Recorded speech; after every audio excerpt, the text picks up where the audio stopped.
ಶ್ರೀಗುರುಭ್ಯೋ ನಮಃ ಪರಮಗುರುಭ್ಯೋ ನಮಃ. ಶ್ರೀಮದಾನಂದತೀರ್ಥಭಗವತ್ಪಾದಾಚಾರ್ಯಗುರುಭ್ಯೋ ನಮಃ. ಹರಿ ಓಂ. ನಾರಾಯಣಂ ಸುರಗುರುಂ ಜಗದೇಕನಾಥಂ ಭಕ್ತಪ್ರಿಯಂ ಸಕಲಲೋಕನಮಸ್ಕೃತಂ ಚ ತ್ರೈಗುಣ್ಯವರ್ಜಿತಮಜಂ ವಿಭುಮದ್ಯಮೀಶಂ ವಂದೇ ಭವಘ್ನಂ ಅಮರಾಸುರಸಿದ್ಧವಂದ್ಯಂ. ನಾರಾಯಣಾಯ ಪರಿಪೂರ್ಣಗುಣರ್ಣವಾಯ ವಿಶ್ವೋದಯಸ್ಥಿತಿಲಯೋನ್ನಿಯತಿಪ್ರದಾಯ ಜ್ಞಾನಪ್ರದಾಯ ವಿಬುಧಾಸುರಸೌಖ್ಯದುಃಖಸತ್ಕಾರಣಾಯ ವಿತತಾಯ ನಮೋ ನಮಸ್ತೆ. ಸರ್ವಮಂಗಲಮಾಂಗಲ್ಯೆ ಶಿವೆ ಸರ್ವಾರ್ಥಸಾಧಿಕೆ ಶರಣ್ಯೆ ತ್ರ್ಯಂಬಕೆ ಗೌರಿ ನಾರಾಯಣಿ ನಮೋಸ್ತುತೆ. ಧರ್ಮವಿಜ್ಞಾನವೈರಾಗ್ಯ ಪರಮೈಶ್ವರ್ಯಶಾಲಿನಃ ಆನಂದತೀರ್ಥಭಗವತ್ಪದಾನ್ ವಂದೇ ನಿರಂತರಂ. ನಮೋಸ್ತು ತಾತ್ವಿಕಾದೇವಾಃ ವಿಷ್ಣುಭಕ್ತಿಪರಾಯಣಾಃ ಧರ್ಮಮಾರ್ಗೇ ಪ್ರೇರಯಂತು ಭವಂತಃ ಸರ್ವ ಏವ ಹಿ. ಆನಂದತೀರ್ಥೋಪದಿಷ್ಟೋ ನಿಧಿರ್ನಾರಾಯಣಾಹ್ವಯಃ ಪ್ರದರ್ಶಿತೋ ಯೇನ ಸಮ್ಯಕ್ ಜಯತೀರ್ಥಂ ತಮಾಶ್ರಯೇ. ಮೂಕೋಪಿ ಯತ್ಪ್ರಸಾದೇನ ಮುಕುಂದಶಯನಾಯತೆ ರಾಜರಾಜಾಯತೆ ರಿಕ್ತೋ ರಾಘವೇಂದ್ರಂ ತಮಾಶ್ರಯೇ. ವಿದ್ಯಾಪೀಠವಿಧಾತಾರಂ ವಿದ್ಯಾವಾರಿಧಿಚಂದಿರಂ ವಿದ್ಯಾರ್ಥಿವತ್ಸಲಂ ವಂದೇ ಮಹಾಮಹಿಮಸದ್ಗುರುಂ ಪಾದಮೌಲಿಪರ್ಯಂతం ಗುರುಣಾಮಾಕೃತಿಂ ಸ್ಮರೇತ್ತೇನ ವಿಘ್ನಾಃ ಪ್ರಣಶ್ಯಂತಿ ಸಿದ್ಧ್ಯಂತಿ ಚ ಮನೋರಥಾಃ. ಶ್ರೀ ಗುರುಭ್ಯೋ ನಮಃ. ಶ್ರೀ ಗುರುಭ್ಯೋ ನಮೋ ನಮಃ. ಹರಿ ಓಂ. ನಾರಾಯಣಂ ನಮಸ್ಕೃತ್ಯ ನರಂ ಚೈವ ನರೋತ್ತಮಂ ದೇವೀಂ ಸರಸ್ವತೀಂ ವ್ಯಾಸಂ ತತೋ ಜಯಂ ಉದೀರಯೇತ್. ಮಹತ್ವಾದ್ ಭಾರವತ್ವಾಚ್ಚ ಮಹಾಭಾರತಮುಚ್ಯತೆ. ನಿರುಕ್ತಮಸ್ಯ ಯೋ ವೇದ ಸರ್ವಪಾಪೈಃ ಪ್ರಮುಚ್ಯತೆ. ಕೃಷ್ಣದ್ವೈಪಾಯನಂ ವ್ಯಾಸಂ ವಿದ್ಧಿ ನಾರಾಯಣಂ ಪ್ರಭುಂ. ಕೋಹ್ಯನ್ಯಃ ಪುಂಡರೀಕಾಕ್ಷಾನ್ ಮಹಾಭಾರತಕೃತ್ ಭವೇತ್. ವೇದೇ ರಾಮಾಯಣೇ ಚೈವ ಪುರಾಣೇ ಭಾರತೆ ತಥಾ ಆದಾವಂತೆ ಚ ಮಧ್ಯೆ ಚ ವಿಷ್ಣುಃ ಸರ್ವತ್ರ ಗೀಯತೆ. ನಮೋ ಭಗವತೆ ತಸ್ಮೈ ವ್ಯಾಸಾಯಾಮಿತ ತೇಜಸೆ ಯಸ್ಯ ಪ್ರಸಾದಾದ್ ವಕ್ಷ್ಯಾಮಿ ನಾರಾಯಣ ಕಥಾಮಿಮಾಂ. ಸ್ವಸ್ತ್ಯಸ್ತು ಅಶೇಷ ಸನ್ಮಂಗಲಾನಿ ಭವಂತು.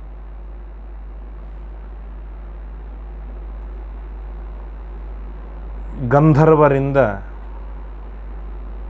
ಸೋತು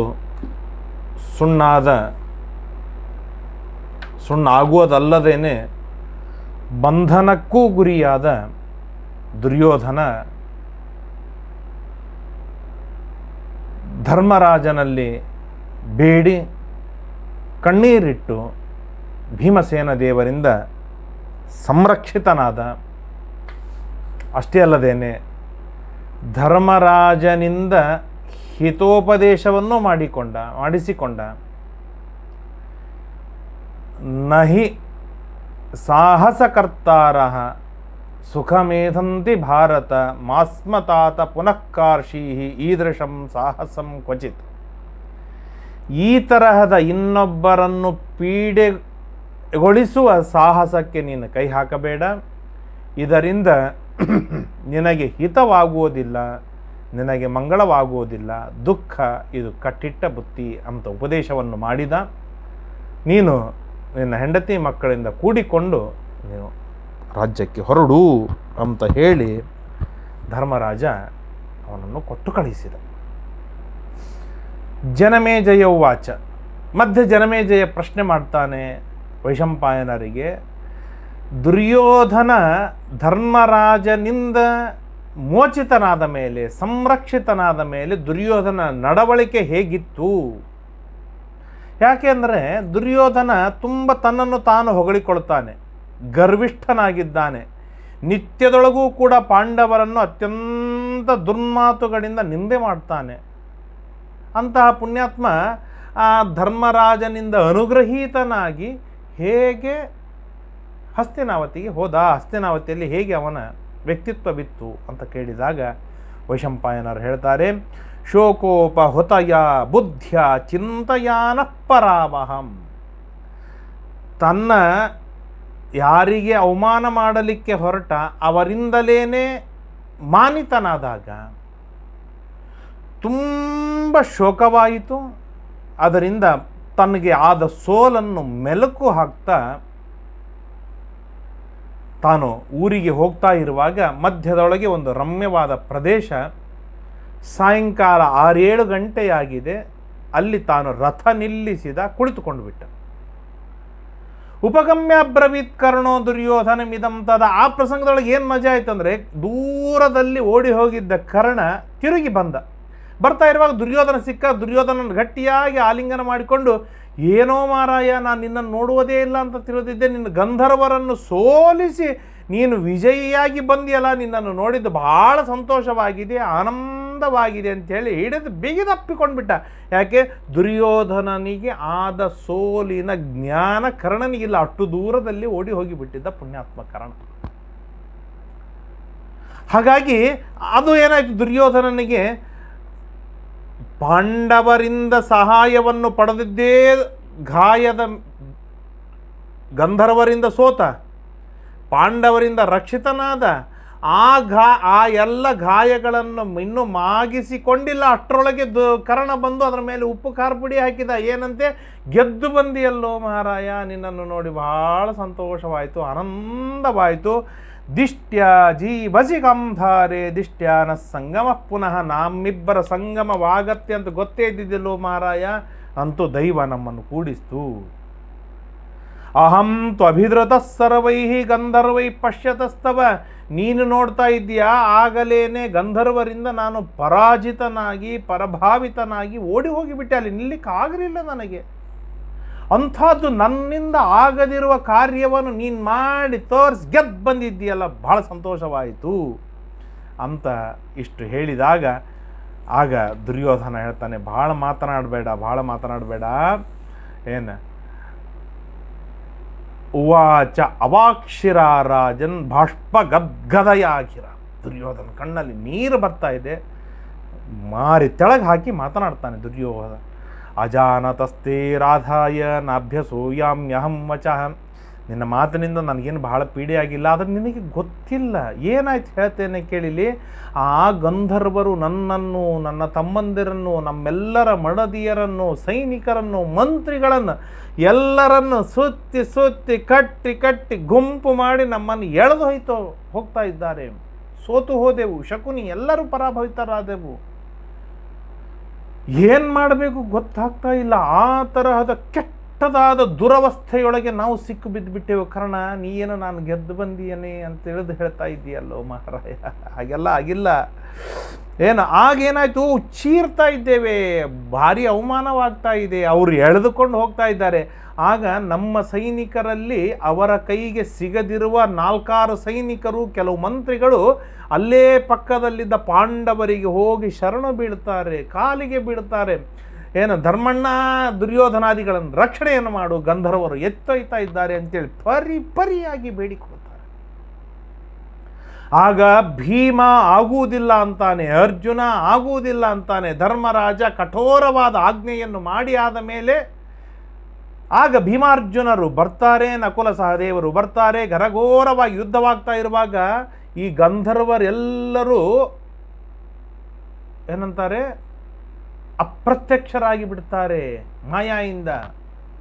ಅವರು ಎಲ್ಲೆಲ್ಲಿಂದೋ ಬಾಣ ಬಿಡ್ತಾ ಇದ್ದಾಗ ಅಪ್ರತ್ಯಕ್ಷರಾಗಿ ಕಣ್ಣಿಗೆ ಕಾಣದೆ ಹಾಗೆ ಬಾಣಗಳನ್ನು ಬಿಡ್ತಾ ಇರುವಾಗ ಆ ಬಿಲ್ಲಿನ ಢೇಂಕಾರವನ್ನು ಕೇಳಿ ಶಬ್ದವೇದಿಯಾದ ಅರ್ಜುನ ಪ್ರತಿ ಬಾಣಗಳನ್ನು ಬಿಟ್ಟು ಅವರನ್ನು ಪೀಡಿಸ್ತಾನೆ. ಪೀಡಿಸಿದಾಗ ಎದುರಿಗೆ ಚಿತ್ರಸೇನ ಗಂಧರ್ವ, ಆ ಎಲ್ಲ ಗಂಧರ್ವರಿಗೆ ಪ್ರಧಾನನಾದ ಚಿತ್ರಸೇನ ಗಂಧರ್ವ ಬಂದವನೇ ನೋಡಿ ಅರ್ಜುನನ ನೋಡಿ ಬಿಗಿದಪ್ಪಿಕೊಂಡು ಬಿಡ್ತಾನೆ. ಅವರಿಬ್ಬರು ಒಂದಾಗಿಬಿಟ್ರು, ನಾವು ಒಂದಾಗಿಬಿಟ್ಟೆವು, ಏನು ಮಾಡಬೇಕು ಗೊತ್ತಾಗ್ತಾ ಇಲ್ಲ. ಏಕೀಭೂತಸ್ತತೋ ವೀರಾಹ ಗಂಧರ್ವಾಹ ಸಹ ಪಾಂಡವೈ. ಗಂಧರ್ವರು ಪಾಂಡವರು ಎಲ್ಲರೂ ಒಂದಾಗಿ ಬಿಡ್ತಾರೆ. ಪರಸ್ಪರಂ ಸಮಾಗಮ್ಯ ಪ್ರೀತ್ಯ ಪರಮಯಾಯುತೋ. ಭಾರೀ ಸಂತೋಷವಾಗಿದೆ, ಗಟ್ಟಿಯಾಗಿ ಆಲಿಂಗನ ಮಾಡಿಕೊಳ್ತಾರೆ. ಇವರು ಅವ್ರಿಗೆ ಪೂಜೆ ಮಾಡ್ತಾರೆ, ಅವ್ರು ಇವರಿಗೆ ಪೂಜೆ ಮಾಡ್ತಾ ಇದ್ದಾರೆ. ವೈಭವದ ಉತ್ಸವ ನಡೀತಾ ಇದೆ. ನಾವು ಹುಚ್ಚರಾಗಿ ನಿಂತಿದ್ದೇವೆ. ಅವ್ರು ಏನು ಗೆಳೆತನ ಅಂತಂದರೆ, ಈ ಸ್ವರ್ಗಲೋಕಕ್ಕೆ ಅರ್ಜುನ ಹೋದಾಗ ಅಲ್ಲಿ ಚಿತ್ರರಥ ಗಂಧರ್ವನ ಗೆಳೆತನವಾಗಿದೆ. ಆ ಗೆಳೆತನ ಮುಂದುವರಿತಾ ಇದೆ. ಏನು ಮಾಡಬೇಕು ಅರ್ಥ ಆಗ್ತಾ ಇಲ್ಲ. ಆಗ ಅರ್ಜುನ ಒಂದು ಮಾತು ಹೇಳಿದ, ಏನಂತೆ, ಇವರನ್ನು ಬಿಟ್ಟಾಕು, ಕಳಿಸು ಅಂತ ಹೇಳಿದಾಗ ಅರ್ಜುನ ನಿನಗೆ ಗೊತ್ತಾಗಿಲ್ಲ ಅಂತ ಹೇಳಿ ನಮ್ಮೆಲ್ಲ ದುರ್ಬುದ್ಧಿಯನ್ನು ಎತ್ತಿ ತೋರಿಸ್ತಾನೆ. ವಾಕ್ಯವನ್ನು ಹೇಳಿ, ಸ್ಥಿತೋ ರಾಜ್ಯೆ ಚ್ಯುತಾನ್ ಸ್ಥಾನಾನ್ ಶ್ರಿಯಾ ಹೀನಾನ್ ಶ್ರಿಯಾ ವೃತಃ ದ್ರಷ್ಟಾಸ್ಮಿ ನಿಸ್ಸುಖಾನ್ ಘೋರಾನ್ ಸದಾರಾನ್ ಪಾಂಡವಾನ್ ಇತಿ. ಅಂತೆ ನಾವು ಅವತ್ತು ವಿಚಾರವನ್ನು ಮಾಡಿದ್ದೇವಲ್ಲ, ಆ ಮಾತನ್ನು ಚಿತ್ರಸೇನ ಹೇಳಿದ. ರಾಜ್ಯದಲ್ಲಿ ಇರುವವರು ರಾಜ್ಯದಿಂದ ಚ್ಯುತರಾದವರನ್ನು ನೋಡಬೇಕು. ಶ್ರಿಯೆಯಿಂದ ಹೀನರಾದ ಅವರನ್ನು ಶ್ರಿಯ ಐಶ್ವರ್ಯದಿಂದ ಯುಕ್ತರಾದ ನಮ್ಮನ್ನು ನೋಡಿ ಸಂಕಟ ಪಡಬೇಕು ಅಂತೇಳಿ ಏನು ವಿಚಾರವನ್ನು ಮಾಡಿ ಘೋಷಯಾತ್ರಕ್ಕೆ ಬಂದೆವಲ್ಲ, ಅದನ್ನೆಲ್ಲವನ್ನು ಹೇಳಿ ಇಂತಹ ಅಸ್ಮದ್ ದುರ್ಮಂತ್ರಿತಂ ತಸ್ಮೈ, ಅತ್ಯಂತ ದುಷ್ಟ ವಿಚಾರವನ್ನು ಮಾಡಿ ನಿಮ್ಮನ್ನು ಕಟ್ಟಿ ಹಾಕಿ, ನಿಮ್ಮನ್ನು ಸೋಲಿಸಿ, ನಿಮ್ಮನ್ನು ಅವಮಾನವನ್ನು ಮಾಡಿ ನಿಮಗೆ ಪೀಡೆಯನ್ನು ಕೊಡಬೇಕು ಅಂತ ಬಂದ ಈ ದುರ್ಯೋಧನಾದಿಗಳನ್ನು ಕಟ್ಟಿಕೊಂಡು ನಾವು ಹೋಗ್ತಾ ಇದ್ದೇವೆ. ಇಂದ್ರನ ಶಾಸನೆಯಂತೆ ನೀವು ಬಿಡು ಅಂತ ಹೇಳ್ತಾ ಇದ್ದೀಯಲ್ಲೋ ಮಹಾರಾಯ ಅಂತ. ಇಷ್ಟೆಲ್ಲ ನಾವೆಲ್ಲ ಏನೇನು ಪ್ಲ್ಯಾನ್ ಮಾಡಿದ್ದೆವೋ ಅದನ್ನೆಲ್ಲವನ್ನು ಪುಣ್ಯಾತ್ಮ ಹೇಳಿದವನು. ನಾನು ಕೇಳಿಸ್ಕೊಳ್ತಾ ಇದ್ದೇನೆ. ನನಗೆ ಎಷ್ಟು ಪೀಡೆ ಆಗಲಿಕ್ಕಿಲ್ಲ, ಎಷ್ಟು ಸಂಕಟವಾಗಲಿಕ್ಕಿಲ್ಲ. ಯುಧಿಷ್ಠಿರಸ್ಯ ಉಪಹೃತಃ ಕಿಮ್ನು ದುಃಖಮತಃ ಪರಂ. ಸ್ತ್ರೀ ಸಮಕ್ಷಮಹಂ ದೀನಃ ಬದ್ಧ ಶತ್ರುವಶಂ ಗತಃ. ನನ್ನ ಮಡದಿಯರು, ಅಣ್ಣ ತಮ್ಮಂದಿರ ಮಡದಿಯರು ಎಲ್ಲರೂ ಇದ್ದಾರೆ. ಅವರ ಮುಂದೆ ನಾನು ಕಟ್ಟಿ ಹಾಕಿಕೊಂಡಿದ್ದೇನೆ. ನನಗೆ ಸೋತು ಹೋಗಿದ್ದೇನೆ. ಸ್ತ್ರೀಯರೇ ಎದುರಿಗೆ ನನಗೆ ಅವಮಾನವಾಗ್ತಾ ಇದೆ. ಯಾವುದೋ ಹೆಸರಿಲ್ಲದ ಗಂಧರ್ವರು ನಮ್ಮನ್ನು ಸೋಲಿಸಿ ಹಾಕಿದ್ದಾರೆ. ಧರ್ಮರಾಜ ಭೀಮಾರ್ಜುನನ ಮುಂದೆ ತಲೆ ತಗ್ಗಿಸಿ ನಿಂತಿದ್ದೇನೆ. ಆಗ ಅರ್ಜುನನಿಗೆ ಭೀಮನಿಗೆ ಆ ಪುಣ್ಯಾತ್ಮ ಚಿತ್ರರಥ ಗಂಧರ್ವ ಹೇಳ್ತಾ ಇದ್ದಾನೆ, ದುರ್ವಿಚಾರವನ್ನು ಮಾಡಿದ ದುಷ್ಟನಾದ ಈ ದುರ್ಯೋಧನಾದಿಗಳನ್ನು ಬದುಕಿಸು, ಬಿಡು ಅಂತ ಹೇಳ್ತಾ ಇದ್ದೀರಲ್ಲ, ಅವರ ಕೊಂಕು ನಿಮಗೆ ಗೊತ್ತಿಲ್ಲವಾ ಅಂತ ಹೇಳ್ತಾ ಇರುವಾಗ ನನಗೆ ಎಷ್ಟು ಪೀಡೆ ಆಯಿತು ಗೊತ್ತಾ ಕರ್ಣ, ಊಹೆ ಮಾಡಲಿಕ್ಕೆ ಸಾಧ್ಯವಿಲ್ಲ. ಅಷ್ಟು ಪೀಡೆ ಆಯಿತು. ತನ್ನ ಪೀಡೆ ಮನುಷ್ಯನಿಗೆ ಬಹಳ ದೊಡ್ಡದಾಗತ್ತೆ. ತನ್ನಿಂದಾದ ಪೀಡೆ ಅದು ಬಹಳ ಚಿಕ್ಕದನಿಸಿಬಿಡತ್ತೆ.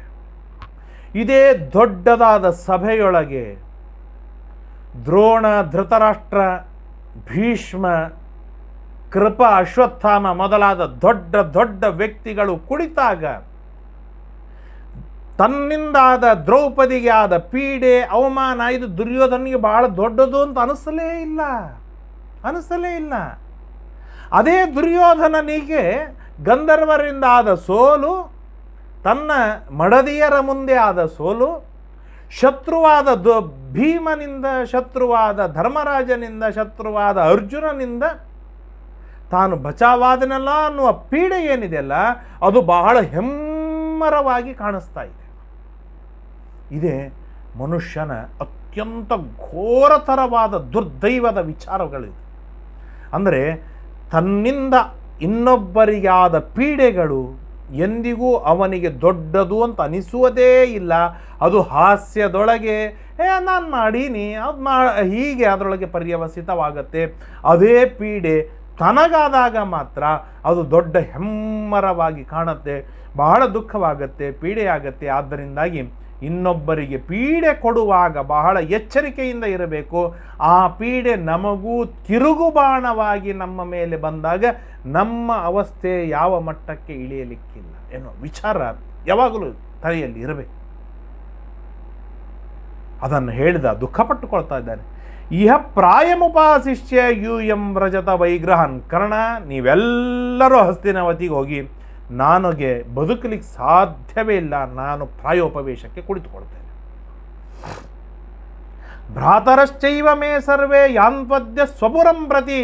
ಎಲ್ಲ ದುಶ್ಯಾಸನ, ನೀವೆಲ್ಲರೂ ನಿಮ್ಮ ಮನೆಗಳಿಗೆ ಹೋಗಿಬಿಡಿ, ನಿಮ್ಮ ಊರಿಗೆ ಹೋಗಿಬಿಡಿ. ಏನು ಕರ್ಣಾದಿಗಳಿದ್ದಾರೆ, ಬಾಂಧವರಿದ್ದಾರೆ, ಅವರ ಜೊತೆಗೆ ವೈಭವದಿಂದ ನೀವು ರಾಜ್ಯವನ್ನು ಆಳಿ. ಕಾಮಂ ರಣಶಿರಸ್ಯದ್ಯ ಶತ್ರುಭಿರ್ವೈ ವಿಮಾನಿತಃ. ಶತ್ರುವಿಂದ ಅವಮಾನಿತನಾಗುವುದು ಏನಿದೆಯಲ್ಲ, ಇದು ಬಹಳ ಕೆಟ್ಟದ್ದು. ಸುಹೃಚ್ಛೋಕದೋ ಜಾತಃ ಶತ್ರುಣಾಂ ಹರ್ಷವರ್ಧನಃ ವಾರಣಾಹ್ವಯಮಾಸಾದ್ಯ ಕಿಂ ವಕ್ಷ್ಯಾಮಿ ಜನಾಧಿಪಂ. ಹಸ್ತಿನಾವತಿಗೆ ನಾನು ಬಂದಾಗ ಅಲ್ಲಿ ಎಲ್ಲರೂ ಕೇಳ್ತಾರೆ ಘೋಷಯಾತ್ರೆ ಹೇಗಾಯಿತು ಅಂತೇಳಿ. ನಾ ಏನು ಹೇಳಲಿ, ಧರ್ಮರಾಜ ಭೀಮ ಅರ್ಜುನರು ನನ್ನನ್ನು ರಕ್ಷಣೆಯನ್ನು ಮಾಡಿ ಬದುಕಿಸಿ ಉಳಿಸಿ ಕಳಿಸಿದ್ರಂತ ಹೇಳ. ಛೇ ಛೇ ಛೇ ಛೇ ಆಗುವುದಿಲ್ಲ ನನ್ನಿಂದ. ಸ್ವಯಂ ದುರ್ಬುದ್ಧಿನ ಮೋಹಾತ್ ಏನ ಪ್ರಾಪ್ತೋಸ್ಮಿ ಸಂಶಯಂ. ಕೆಟ್ಟದಾದ ದುರ್ಬುದ್ಧಿಯಿಂದ, ನನ್ನ ಮೋಹದಿಂದ ನಾನು ಈ ತರಹದ ದುರವಸ್ಥೆಯೊಳಗೆ ನಾನು ಬಂದಿದ್ದೇನೆ. ಇದು ನನ್ನದೇ ತಪ್ಪು. ನಾನು ಪ್ರಾಯೋಪವೇಶಕ್ಕೆ ಕುಳಿತುಕೊಳ್ತೇನೆ, ನಾನು ಸಾಯ್ತೇನೆ ಅಂತ ದುರ್ಯೋಧನ ಗಟ್ಟಿ ಮನಸ್ಸು ಮಾಡಿದ. ಏವಂ ಚಿಂತಾ ಪರಿಗತಃ ದುಶ್ಯಾಸನಮಥಬ್ರವೀತ್. ಆಗ ಚಿಂತೆಯೊಳಗೇನೆ ಪಕ್ಕದಲ್ಲಿ ದುಶಾಸನ ನಿಂತಿದ್ದ. ದುಶಾಸನ ಕೂಡ ಹೇಳ್ತಾನೆ, ದುಶಾಸನ ಬಾಯಿಲ್, ನಾನು ಈಗಿಂದೀಗಲೇ ನಿನಗೆ ಪಟ್ಟಾಭಿಷೇಕವನ್ನು ಮಾಡ್ತೇನೆ. ಇವತ್ತಿನಿಂದ ಈ ಕ್ಷಣದಿಂದ ನೀನೇ ಯುವರಾಜ, ಹೋಗು ರಾಜ್ಯವಾಳು. ಬ್ರಾಹ್ಮಣೇಶು ಸದಾ ವೃತ್ತಿಂ ಕುರ್ವೀಥ ಅಪ್ರಮಾದತಃ. ಬ್ರಾಹ್ಮಣರಲ್ಲಿ ಚೆನ್ನಾಗಿ ಸೇವೆಯನ್ನು ಮಾಡು, ಬ್ರಾಹ್ಮಣರ ವಿಷಯದೊಳಗೆ ಏನೂ ತಪ್ಪು ಮಾಡಬೇಡ, ಇದು ನಿನಗೆ ಮಹಾ ಹಾನಿಕಾರವಾಗುತ್ತೆ. ಇದು ದುರ್ಯೋಧನ ದುಶ್ಯಾಸನನಿಗೆ ಹೇಳುವ ಮಾತಿದು. ಎಷ್ಟು ಅದ್ಭುತವಾಗಿದೆ ನೋಡಿ. ಅಂದರೆ ಆಗಿನ ಕಾಲದವ ಮಹಾದುಷ್ಟ ಶಿಖಾಗ್ರಣಿಯಾಗಿರ್ತಕ್ಕಂಥ ದುರ್ಯೋಧನನಿಗೂ ಗೊತ್ತಿತ್ತು ಬ್ರಾಹ್ಮಣರಿಗೆ ಕೊಡುವ ಅವಮಾನ, ಬ್ರಾಹ್ಮಣರಿಗೆ ಕೊಡುವ ಪೀಡೆ ಏನಿದೆ, ಇದು ನನಗೆ ಹಿತವಾಗುವುದಿಲ್ಲ, ನನಗೆ ಮಂಗಳವಾಗುವುದಿಲ್ಲ, ಕುಲಕ್ಕೆ ಒಳಿತಾಗುವುದಿಲ್ಲ ಅಂತ ಚೆನ್ನಾಗಿ ಗೊತ್ತಿತ್ತು. ಅದಕ್ಕಾಗಿ ಹೇಳ್ತಾನೆ, ಬ್ರಾಹ್ಮಣೇಶು ಸದಾ ವೃತ್ತಿಂ ಕುರ್ವೀತ ಅಪ್ರಮಾದತಃ. ಏನೂ ತಪ್ಪಾಗದೆ ಇರುವ ಹಾಗೆ ಬ್ರಾಹ್ಮಣರ ಸೇವೆಯನ್ನು ಚೆನ್ನಾಗಿ ನೀನು ಮಾಡು ಅಂತ ಹೇಳಿದವನು ಯಾರು? ದುರ್ಯೋಧನ. ಯಾರಿಗೆ ಹೇಳಿದ್ದು? ದುಶ್ಯಾಸನನಿಗೆ. ಇವತ್ತು ನಾವು ದುರ್ಯೋಧನರೂ ಅಲ್ಲ, ದುಶ್ಯಾಸನರೂ ಅಲ್ಲ. ಆದ್ದರಿಂದಾಗಿ ಚೆನ್ನಾಗಿ ಬ್ರಾಹ್ಮಣರಿಗೆ ನಿಂದೆ ಮಾಡುತ್ತೇವೆ, ಬ್ರಾಹ್ಮಣರನ್ನು ಬೈಯುತ್ತೇವೆ, ಬ್ರಾಹ್ಮಣರ ಬಗ್ಗೆ ಆಡಿಕೊಳ್ಳುತ್ತೇವೆ. ಬ್ರಾಹ್ಮಣರಿಗೆ ಅತಿಥಿ ಸತ್ಕಾರಾದಿಗಳಾಗುವುದಿಲ್ಲ ಅಂತಂದರೆ ನಮ್ಮ ಅವಸ್ಥೆ ಎಂಥದ್ದು. ದುರ್ಯೋಧನಾದಿಗಳಿಗೆ ಆ ಬ್ರಾಹ್ಮಣರ ಮೇಲೆ ಅಷ್ಟು ಗೌರವವಿತ್ತು, ಅದರಿಂದ ಅಪಾರವಾದ ಪುಣ್ಯ ಬಂತು. ಆ ಪುಣ್ಯವನ್ನೆಲ್ಲ ಭೀಮಸೇನ ದೇವರು ತಾವು ಕಳೆದುಕೊಳ್ತಾರೆ, ಇದರಲ್ಲಿ ಅವನಿಗೆ ದಕ್ಕುವುದೇ ಇಲ್ಲ. ಆದರೂ ದುರ್ಯೋಧನ ಬ್ರಾಹ್ಮಣರನ್ನು ದ್ವೇಷ ಮಾಡಲಿಲ್ಲ. ಇದು ಅಷ್ಟೇ ಸತ್ಯವಾಗಿರ್ತಕ್ಕಂಥ ಭಾರಿ ಸುಂದರವಾದ ಮಾತನ್ನು ಹೇಳ್ತಾನೆ. ಬ್ರಾಹ್ಮಣೇಶು ಸದಾ ವೃತ್ತಿಂ ಕುರ್ವೀಥಾಶ್ಚ ಅಪ್ರಮಾದತಃ ಬಂಧೂನಾಂ ಸಹೃದಾಂಚೈವ ಭವೇತಾಸ್ತ್ವಂ ಗತಿ ಸದಾ ಗುರವ ಪಾಲನೀಯಾಸ್ತೆ ಗಚ್ಚ ಪಾಲಯ ಮೇದಿನಿ. ಹಿರಿಯರನ್ನು ನೋಡಿಕೊಳ್ಳುವುದು ನಿನ್ನ ಜವಾಬ್ದಾರಿಗಳಾಗಿದೆ, ಆದ್ದರಿಂದಾಗಿ ನೀನು ಹೋಗು ಅಂತ ಇಷ್ಟು ಹೇಳಿದಾಗ ಅವನು ಹೇಳ್ತಾನೆ, ಸೂರ್ಯ ತನ್ನ ಪ್ರಕಾಶವನ್ನು ಬಿಡಬಹುದು, ಚಂದ್ರ ತನ್ನ ತಂಪನ್ನು ಬಿಡಬಹುದು, ವಾಯು ತನ್ನ ವೇಗವನ್ನು ಬಿಟ್ಟು ಹಾಕಬಹುದು, ಹಿಮವತ್ ಪರ್ವತ ತಂಪನ್ನೇ ಹಿಮವನ್ನೇ ಕಳಚಿ ಬಿಟ್ಟುಕೊಳ್ಳಬಹುದು. ಆದರೆ ನಾನು ಮಾತ್ರ ನಿನ್ನನ್ನು ಬಿಡ್ಲಿಕ್ಕೆ ಸಾಧ್ಯವೇ ಇಲ್ಲ. ನೀನು ಪ್ರಾಯೋಪವೇಶಕ್ಕೆ ಕೊಡ್ತೀಯ, ನಾನು ಕೊಡ್ತೇನೆ. ನೀನು ರಾಜ್ಯಕ್ಕೆ ಬರ್ತೀಯ, ನಾನು ರಾಜ್ಯಕ್ಕೆ ಬರ್ತೇನೆ ಅಂತ ಹೇಳಿ ಪುನಃ ಪುನಃ ಪ್ರಸೀದೇತಿ ವಾಕ್ಯಂ ಚೇದಮುವಾಚಃ. ಇಷ್ಟು ಹೇಳಿದಾಗ ಇಬ್ಬರು ಪರಸ್ಪರವಾಗಿ ಅವನನ್ನು ಬಿಡ್ಲಿಕ್ಕೆ ಇವ ತಯಾರಿಲ್ಲ, ಇವನು ಬಿಡ್ಲಿಕ್ಕೆ ಅವನು ತಯಾರಿಲ್ಲ, ಕಣ್ಣೀರಿಡ್ತಾ ಇದ್ದಾರೆ. ಇದು ಒಂದು ನಾಟಕವೇ. ನಾನು ರಾಜೀನಾಮೆ ಕೊಡಬೇಕಂತ ಮಾಡಿದೆ, ದುಶ್ಯಾಸನ ಬೇಡಂದ ಅಂದ್ರೆ ನಾನು ಅತ್ತಂಗ ಮಾಡ್ತೇನೆ, ನಿನ್ನ ಕಣ್ಣೀರು ಒರೆಸ್ದಂಗೆ ಮಾಡು, ಮತ್ತೆ ನಾವು ರಾಜ್ಯ ಆಳುವುದೇ, ಅಲ್ಲಿ ಪಾಂಡವರನ್ನು ದೇಶ ಮಾಡುವುದೇ. ಇದೇ ದುರ್ಯೋಧನ ಮುಖ್ಯವಾದ ಅಜೆಂಡಾ, ಇದರಲ್ಲಿ ಎರಡು ಮಾತಿಲ್ಲ. ಆದರೆ ಅತ್ತಂಗ ಮಾಡೋದು, ಕಣ್ಣೀರು ಒರೆಸ್ದಂಗೆ ಮಾಡೋದು, ಇದು ದುಷ್ಟರ ಒಂದು ಚಾಳಿ ಎನ್ನುವುದನ್ನು ಕೂಡ ಮಹಾಭಾರತ ಈ ಪ್ರಸಂಗದಲ್ಲಿ ಎತ್ತಿ ತೋರಿಸುತ್ತೆ. ನಶೋಕ ಶೋಚಮಾನಸ್ಯ ವಿನಿವರ್ತೇತ ಕರ್ಹಿಚಿತ ಯದಾಚ ಶೋಚತ ಶೋಕೋ ವ್ಯಸನಂ ನಾಪಕರ್ಷತಿ. ಈ ಮಧ್ಯದೊಳಗೇನೆ ಕರ್ಣ ಬಂದು ಹೇಳ್ತಾನೆ, ದುಃಖವೇನಿದೆ ಅಳುವವನನ್ನು ಇನ್ನೂ ದೀನನನ್ನಾಗಿ ಮಾಡುತ್ತೆ. ಅಳುವನನ್ನು ದುಃಖ ಎಂದಿಗೂ ಹೊರಗೆ ತರುವುದಿಲ್ಲ. ಏನು? ಆದ್ದರಿಂದಾಗಿ ಆ ದುಃಖವನ್ನು ನೀನು ಬದಿಗೆ ಸರಿಸಿದಿ ಅಂತಾದರೆ, ಆಗ ದುಃಖವನ್ನು ನೀನು ಅಳುವುದನ್ನು ನೀನು ನಿಲ್ಲಿಸಿದಿ ಅಂತಾದರೆ, ಆಗ ದುಃಖವನ್ನು ಮೆಟ್ಟಿ ನಿಂತು ನೀನು ರಾಜ್ಯವಾಳಬಹುದು ಕರ್ಣ ಹೇಳ್ತಾನೆ. ಆದ್ದರಿಂದಾಗಿ ಧೃತಿಂ ಗೃಹೀತ, ಭಾರೀ ಧೈರ್ಯವನ್ನು ತಾಳು, ಇಬ್ಬರು ಹೇಳಿ ಹೋಗೋಣ ಅಂತ ಹೇಳಿ ಉತ್ತಿಷ್ಟ ವ್ರಜಭದ್ರಂತೆ ಸಮಾಶ್ವಾಸಯ ಸೋದರಾನ್. ಆಗ ಮತ್ತ ಕರ್ಣ ಹೇಳಿದ, ನಡೀರಿಪ್ಪ ಅಂತ ಹೇಳಿ. ಕರ್ಣೋವಾಚ ರಾಜನ್ನದ್ಯಾವಗಚ್ಛಾಮಿ ತವೈವ ಲಘು ಸತ್ವತಾಂ ಅಲ್ಪತ್ವಂಚ ತಥಾ ಬುದ್ಧಿ ಕಾರ್ಯಾಣಾಂ ಅವಿರೋಕಿತಾಂ. ಏನಂತ ಸಾಕಷ್ಟು ಮಾತುಗಳನ್ನು ಹೇಳ್ತಾ ಒಂದು ಮಾತನ್ನು ಹೇಳ್ತಾನೆ. ಏನೋ ದುರ್ಯೋಧನ, ಇವು ಎಲ್ಲ ಕರ್ಣನಲ್ಲಿರುವ ಸ್ಟ್ರಾಟಜಿಗಳು. ಒಂದು ಅದ್ಭುತವಾದ ಮಾತನ್ನು ಹೇಳ್ತಾನೆ. ಅಲ್ಲೂ ದುರ್ಯೋಧನ, ಇವತ್ತು ನೀನು ಏನು ಭೋಗ ಮಾಡ್ತಾ ಇದ್ದೀಯ, ಮುತ್ತು ರತ್ನ ಬಂಗಾರ ಭೂಮಿ ಎಲ್ಲ ರಾಜ್ಯ ಪ್ರಜೆ ಎಲ್ಲ ಇದು ಪಾಂಡವರದ್ದು ಹೌದೋ ತಾನೆ? ಅಂದಮೇಲೆ ಪಾಂಡವರದ್ದೇ ನೀನು ಎಲ್ಲ ಭೋಗವನ್ನು ಮಾಡ್ತಾ ಇದ್ದೀಯಾ, ಅದು ನಿನಗೆ ಪಾಂಡವರದ್ದು ಬೇಕು. ಪಾಂಡವರ ಮುಂದೆ ಆದ ಅವಮಾನ, ಪಾಂಡವರಿಂದ ಆದ ರಕ್ಷಣೆ ನಿನಗೆ ಹೇಗೆ ಬೇಡ? ಯಾಕೆ ಬೇಡ? ಅದನ್ನು ಸ್ವೀಕಾರವನ್ನು ಮಾಡು. ಪಾಂಡವರ ಸಮಗ್ರವಾದ ಐಶ್ವರ್ಯವನ್ನೇ ನೀನು ಸ್ವೀಕಾರ ಮಾಡಿ ಭೋಗ ಮಾಡ್ತಾ ಇರುವಾಗ ಪಾಂಡವರ ರಕ್ಷಣೆ ನಿನಗೇಕೆ ಬೇಡ? ಅವಶ್ಯವಾಗಿ ಸ್ವೀಕಾರವನ್ನು ಮಾಡು. ಪಾಂಡವರು ನಿನ್ನ ದಾಸರು, ನಿನ್ನ ಭೃತ್ಯರಲ್ವೇ? ಅಂದರೆ ದುರ್ಯೋಧನನ್ನು ರೊಚ್ಚಿಗೆ ಎಬ್ಬಿಸ್ತಾ ಇದ್ದಾನೆ. ನೀನು ಬಾ, ಪ್ರಾಯೋಪವೇಶ ಕೂಡಬೇಡ ಅಂತೇಳಿ ಗಟ್ಟಿಯಾಗಿ ಹೇಳ್ತಾ ಇದ್ದಾನೆ. ಹೇಳುವುದಕ್ಕಿದೊಂದು, ನೀನು ಅನುಭೋಗಿಸುವ ಎಲ್ಲವೂ ಪಾಂಡವರದ್ದೇ, ಅಂದಮೇಲೆ ನಿನ್ನ ರಕ್ಷಣೆಯೂ ಪಾಂಡವರದ್ದೇ ಆಗಿದೆ. ಯಾಕೆ ತಲೆ ಕೆಡಿಸಿಕೊಂಡಿದ್ದೀಯಾ? ಮದ್ವಾಕ್ಯಮೇತದ್ರಾಜೇಂದ್ರ ಯದ್ದೇವಂ ನ ಕರಿಷ್ಯಸಿ ಸ್ಥಾಸ್ಯಾಮೀಹ ಭವತ್ಪಾದು ಶುಶ್ರೂಷನ್ ನರಿಮರ್ದನ. ನನ್ನ ಮಾತೂ ನೀನು ಕೇಳುವುದಿಲ್ಲ ಅಂತ ಆದರೆ ನಾನೂ ಕೂಡ ಇಲ್ಲೇ ಇರ್ತೇನೆ ಅಂತ ಗಟ್ಟಿಯಾಗಿ ಕರ್ಣ ತಾನು ಮತ್ತೆ ಪ್ರತಿಪಾದನೆಯನ್ನು ಮಾಡ್ತಾನೆ. ಪ್ರಾಯೋಪವಿಷ್ಟಂ ರಾಜಾನಂ ದುರ್ಯೋಧನಂ ಅಮರ್ಷಣಂ ಉವಾಚ ಸಾಂತ್ವಯನ್ ರಾಜನ್ ಶಕುನಿ ಸೌಬಲಸ್ತದ. ಆಗ ಪುಣ್ಯಾತ್ಮ ಶಕುನಿ ಬಂದ, ಪಾಪಾತ್ಮ ಶಕುನಿ ಬಂದ. ಶಕುನಿ ಬಂದು ಹೇಳ್ತಾನೆ, ಮಯಾ ಹೃತಾಂ, ಅಲ್ಲೋ ಮಹಾರಾಯ, ತುಂಬ ಕಷ್ಟಪಟ್ಟು ನಾನು ಪಾಂಡವರ ಐಶ್ವರ್ಯವನ್ನು ಅಪಹಾರ ಮಾಡಿದ್ದೇನೆ, ಪಾಂಡವರ ರಾಜ್ಯವನ್ನು ಅಪಹಾರ ಮಾಡಿದ್ದೇನೆ, ಪಾಂಡವರ ಮಾನ ಮರ್ಯಾದೆ ಯಶಸ್ಸು ಕೀರ್ತಿಗಳನ್ನು ನಾನು ಅಪಹಾರವನ್ನು ಮಾಡಿದ್ದೇನೆ. ಅದನ್ನೆಲ್ಲವನ್ನು ನಾನು ನಿನಗೆ ಕೊಟ್ಟಿದ್ದೇನೆ. ಏನೋ ಒಂದು ಸಣ್ಣ ಮಾನ ಅವಮಾನಗಳಿಗೆ ನೀನು ತಲೆಬಾಗಿ ಅದನ್ನೆಲ್ಲವನ್ನು ಬಿಟ್ಟು ನೀನು ಪ್ರಾಯೋಪವೇಶಕ್ಕೆ ಹೋಗ್ತೀನಿ ಅಂತಲ್ಲ, ಹುಚ್ಚನ್ನೋದಿಲ್ಲೇನೋ ಅಂತ ಮಾಮ ಅಳಿಯನಿಗೆ ಬುದ್ಧಿವಾದವನ್ನು ಹೇಳ್ತಾ ಇದ್ದಾನೆ. ಯಸ್ ಸಮುತ್ಪತಿತಂ ಹರ್ಷಂ ದೈನ್ಯಂ ವಾ ನ ನಿಯಚ್ಛತಿ ಸ ನಶ್ಯತಿ ಶ್ರಿಯಂ ಪ್ರಾಪ್ಯ ಪಾತ್ರಮಾಂ ಇವಂಭಸಿ. ನೋಡು ದುರ್ಯೋಧನ, ಒಂದು ಮಾತನ್ನು ಹೇಳ್ತೇನೆ. ಹುಟ್ಟಿಕೊಂಡಂತಹ ಹರ್ಷವೇನಿದೆ ಅಥವಾ ದೈನ್ಯ ದೀನತಾ ಇದೆ, ಇವುಗಳನ್ನು ತಾನು ನಿಯಮನವನ್ನು ಮಾಡದೇ ಇದ್ದರೆ, ತನ್ನ ನಿಯಂತ್ರಣದಲ್ಲಿ ಇವುಗಳನ್ನು ತಾರದೇ ಇದ್ದರೆ ಅವನು ಹಾಳಾಗ್ತಾನೆ. ಎಷ್ಟು ಐಶ್ವರ್ಯವನ್ನು ಪಡೆದರೂ ಕೂಡ ಅವನಿಗೆ ಹಿತವಾಗುವುದಿಲ್ಲ, ಅವನು ಹಾಳಾಗ್ತಾನೆ. ಎಷ್ಟು ಅದ್ಭುತವಾಗಿರ್ತಕ್ಕಂಥ ಮಾತು ಇದು. ಶಕುನಿ ಹೇಳಿದ್ದರೂ ಕೂಡ ಇದು ನಮಗೆಲ್ಲರಿಗೂ ಯೋಗ್ಯವಾದದ್ದು. ಯಾಕೆ ಮಹಾಭಾರತದ ಮಾತಾಗಿದೆ. ಏನೋ ಒಂದು ಸಂತೋಷವಾಗಿದೆ, ಯಾವುದೋ ಒಂದು ತರಹದ ಆನಂದವಾಗಲಿ ಅಥವಾ ಏನೋ ಒಂದು ದಾರಿದ್ರ್ಯ ಬಂದು, ಇವು ಎರಡನ್ನು ನಾವು ನಿಯಂತ್ರಣವನ್ನು ಮಾಡಿ ನಮ್ಮ ವಶದೊಳಗೆ ಇಟ್ಟುಕೊಳ್ಳದೇ ಇದ್ದರೆ ಆ ಸುಖವೇನಿದೆ ನನ್ನನ್ನು ಹಾಳು ಮಾಡುತ್ತೆ, ಈ ದೈನ್ಯತೆ ಏನಿದೆ ನನ್ನನ್ನು ಕೊಂದು ಹಾಕತ್ತೆ. ಆದ್ದರಿಂದಾಗಿ ದೈನ್ಯತೆಯಲ್ಲೇ ಆಗಲಿ ಹರ್ಷತೆಯಲ್ಲೇ ಆಗಲಿ ನೀನು ನಿಯಂತ್ರಣವನ್ನು ಮಾಡಿಕೊಳ್ಳದೇ ಇದ್ದರೆ ನಿನ್ನನ್ನು ಉಳಿಸುವುದೇ ಇಲ್ಲ. ಆದ್ದರಿಂದಾಗಿ ನೀನು ಹೋಗ್ತೀಯ, ನಿನ್ನ ಐಶ್ವರ್ಯವು ಭ್ರಷ್ಟವಾಗಿ ಹೋಗುತ್ತೆ.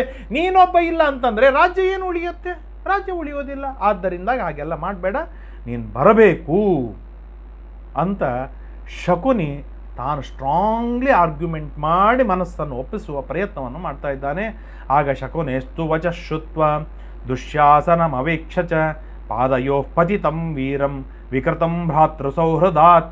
ಶಕುನಿಯ ಮಾತನ್ನು ಕೇಳಿ ಕಾಲಿಗೆ ಬಿದ್ದ ದುಶ್ಯಾಸನನ ಮುಖವನ್ನು ನೋಡ್ತಾ ತಾನು ಸ್ವಚ್ಛವಾಗಿ ಹೇಳ್ತಾನೆ, ನ ಧರ್ಮ ಧನ ಸೌಖ್ಯೇನ ನೈಶ್ವರ್ಯೇಣ ನ ಚಾಜ್ಞೆಯ ನೈವ ಭೋಗೈಶ್ಚ ಮೇ ಕಾರ್ಯಂ ಮಾ ವಿಹನ್ಯತ್ ಗಚ್ಚಥ.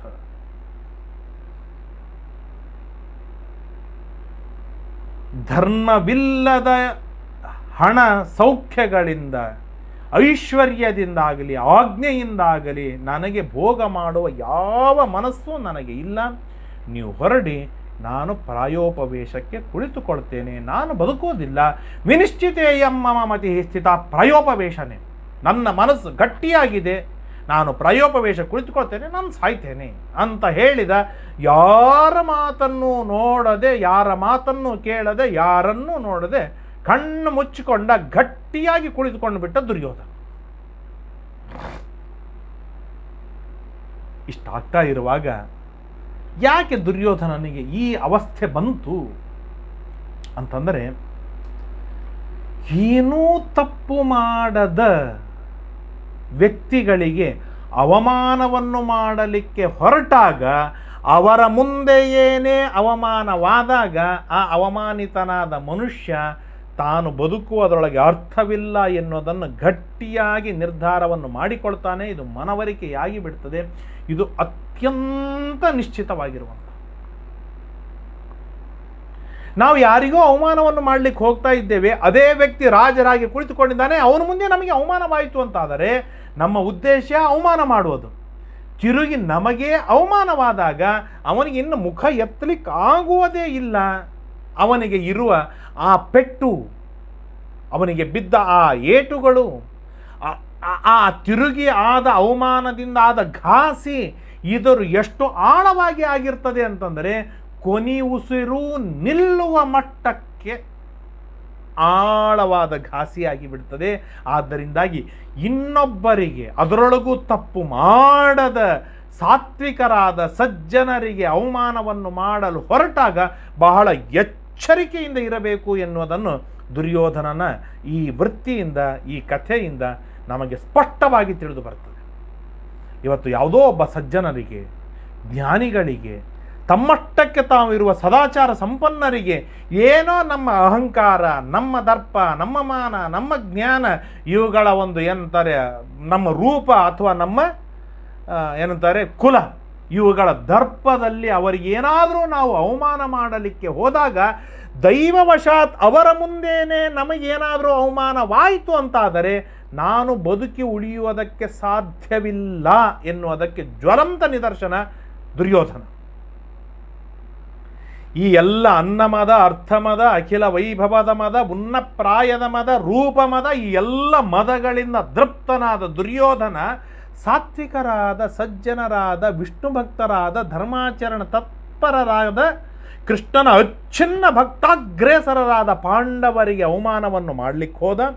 ಗಂಧರ್ವರಿಂದ ಪಾಂಡವರ ಎದುರಿಗೇನೆ ಗಂಧರ್ವರಿಂದ ಅವಮಾನವಾಯಿತು.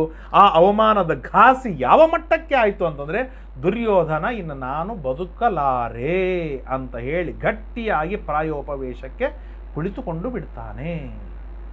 ಹೇಗೆ ಕುಳಿತುಕೊಂಡ ಅಂತಂದರೆ, ಸಂಸ್ಪೃಶ್ಯ ಅಪಹ, ಕೈ ತೊಳೆದುಕೊಂಡ, ಶುಚಿರ್ಭೂತ, ಮಡಿಯಾದ, ಭೂತಲೆ ಸಮುಪಾಸ್ಥಿತ, ಭೂಮಿ ಮೇಲೆ ಕುಳಿತುಕೊಂಡ, ದರ್ಭವನ್ನು ಹಾಸಿಕೊಂಡ, ಕುಶಚೀರಾಪ್ಯಂಬರದರಹ, ಏನಂತಾರೆ ನಾರು ಬಟ್ಟಿಯನ್ನು ಉಟ್ಟುಕೊಂಡ, ಪರಂ ನಿಯಮಮಾಶ್ರಿತ, ಶ್ರೇಷ್ಠವಾದ ಒಂದು ನಿಯಮದೊಳಗೆ ತಾನು ಆಸ್ಥಿತನಾದ, ವಾಗ್ಯತಃ ಮಾತನಾಡಲಿಲ್ಲ, ಸ್ವರ್ಗ ಗತಿಕಾಮ್ಯಯ, ಸ್ವರ್ಗವನ್ನು ಅಪೇಕ್ಷಿಸ್ತಾ ತಾನು ಪ್ರಾಯೋಪವೇಶಕ್ಕೆ ಕುಳಿತುಕೊಂಡ. ಅಲ್ಲ, ದುರ್ಯೋಧನನೇ ಪ್ರಾಯೋಪವೇಶಕ್ಕೆ ಕುಳಿತುಕೊಂಡು ಸತ್ತು ಹೋಗಿಬಿಟ್ರೆ ಮುಂದಿನ ದೊಡ್ಡದಾಗಿರ್ತಕ್ಕಂಥ ಮಹಾಭಾರತ ಯುದ್ಧ ಹೇಗೆ ಆಗುವುದು? ದುರ್ಯೋಧನನ ಅವಸ್ಥೆ ಏನಾಗತ್ತೆ, ಇದರ ಟೆನ್ಷನ್ ಯಾರ್ಯಾರಿಗೆಲ್ಲ ಆಯಿತು ಇತ್ಯಾದಿಯಾದ ಘಟನೆಗಳೆಲ್ಲ ನಾಳೆಯ ದಿನ ಬರ್ತದೆ. ನಾಳೆಯ ದಿನ ಕೇಳುವ ತಿಳಿಯುವ ಪ್ರಯತ್ನವನ್ನು ಮಾಡೋಣ. ಹರಯೇ ನಮಃ. ಶ್ರೀಕೃಷ್ಣಾರ್ಪಣಮಸ್ತು. ಯಸ್ ಸರ್ವಗುಣ ಸಂಪೂರ್ಣಃ ಸರ್ವದೋಷ ವಿವರ್ಜಿತಃ ಪ್ರಿಯತಾಂ ಪ್ರೀತಯೇ ಬಾಲಂ ವಿಷ್ಣುರ್ಮೇ ಪರಮಸ್ಸರತ ಅನೇನ ಭಾವಿ ಯತ್ಪುಣ್ಯಂ ತದಾಪ್ನೋತು ಗುರುರ್ಮಮ. ಶ್ರೀಕೃಷ್ಣಾರ್ಪಣಮಸ್ತು.